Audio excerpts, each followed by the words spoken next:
లంగ రాజకీయం చేస్తా అంటే ప్రజలకు వాస్తవాలు చెప్పొద్దురా?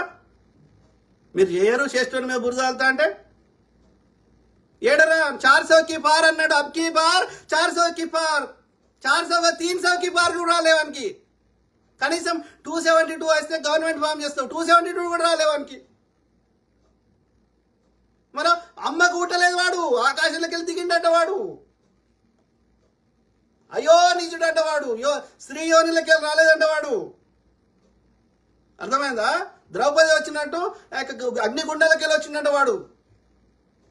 అంటే ఈ పిచ్చికి కూడా ఒక అర్థం ఉంటుంది.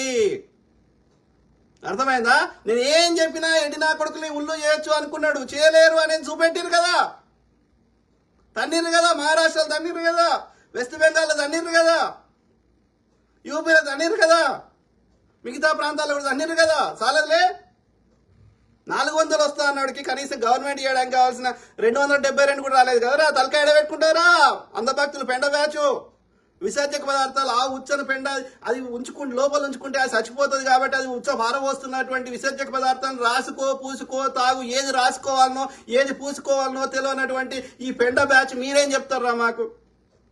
ఒక సైన్స్ కాంగ్రెస్లు, ఒక ఇస్రోలు, ఒక బాబా అటామిక్ రీసెర్చ్ సెంటర్లు పెట్టిన మాకు మీరేం చెప్తారా గాడి కొడుకులు? ఇలా హైదరాబాద్ ఐటీ ఇండస్ట్రీ ఎవరి వల్ల అయింది? బీఆర్ఎస్ వల్ల కాలే, బీజేపీ వల్ల కాలే. హైదరాబాద్ ఫార్మా ఇండస్ట్రీ బీజేపీ వల్ల కాలే, బీఆర్ఎస్ వల్ల కాలే. సిసిఎంబి అనేది ఈ చెత్త బాడుకోలు పెట్టలే. ప్లానింగ్ కమిషన్ ఎత్తేసిన బాడుకోవాడు, సైన్స్ కాంగ్రెస్ బంద్ చేసిన బాడుకోవాడు.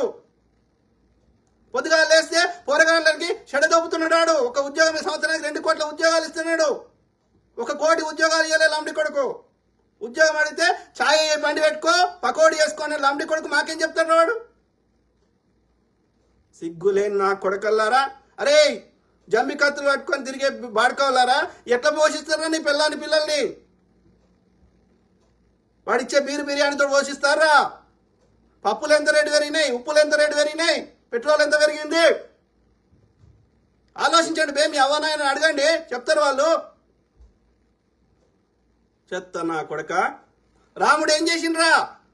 రాముడికి ఇట్లా దోసుకోమన్నాడా హిందువుల సొమ్మునే? 10 రెట్లు ట్యాక్సులు పెంచమన్నాడా హిందువుల మీద? ఇది ఆరంభం, మీ బీజేపీ అంతం, మా పంతం. అర్థమైందా? ఇది ఇంకా అయిపోతుంది చూడు. 70 ఏళ్ళ నుంచి బీజేపీ లేదు, మళ్ళా 70 ఏళ్ళు బీజేపీ కనబడకుండా అవుతుంది. ఇది ఆరంభం మాత్రమే. ఉత్తర భారతదేశంలో ఎడ్డి నా కొడుకులు ఉన్నారు కొన్ని రాష్ట్రాల్లో, వాళ్ళని ఎడ్యుకేట్ చేయాల్సిన అవసరం ఉంది. రాహుల్ గాంధీ గారు ఇట్లాంటి జోడో యాత్రలు నీ మధ్యప్రదేశ్లా, నీ ఒడిస్సాలా, నీకేడైతే మెజారిటీ వచ్చిందో నీ ఒడిస్సాలా, నీ యొక్క ఏది మధ్యప్రదేశ్లా, నీ ఛత్తీస్గఢ్లా, జార్ఖండ్లా, నీ రాజస్థాన్లా, గుజరాత్లా 1000 సార్లు పర్యటన చేస్తాడు. మీ యొక్క తప్పిదాలను ప్రతి ఒక్కరికి అర్థమయ్యేటట్టు చెప్తాడు. మీ రాజ్యాంగం ఎత్తేరా చూద్దాం. ఇప్పుడు ఎత్తేరా రిజర్వేషన్లు చూద్దాం. పర్యటన చేస్తాడు. ఓకే, మీ బీజేపీని బొంద పెడతాడు. గుర్తుపెట్టుకోండి.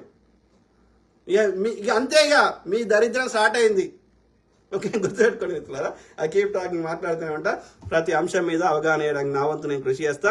ప్రజాస్వామ్యం బతకాలి, మన ప్రజా సమస్యలే ముఖ్యం.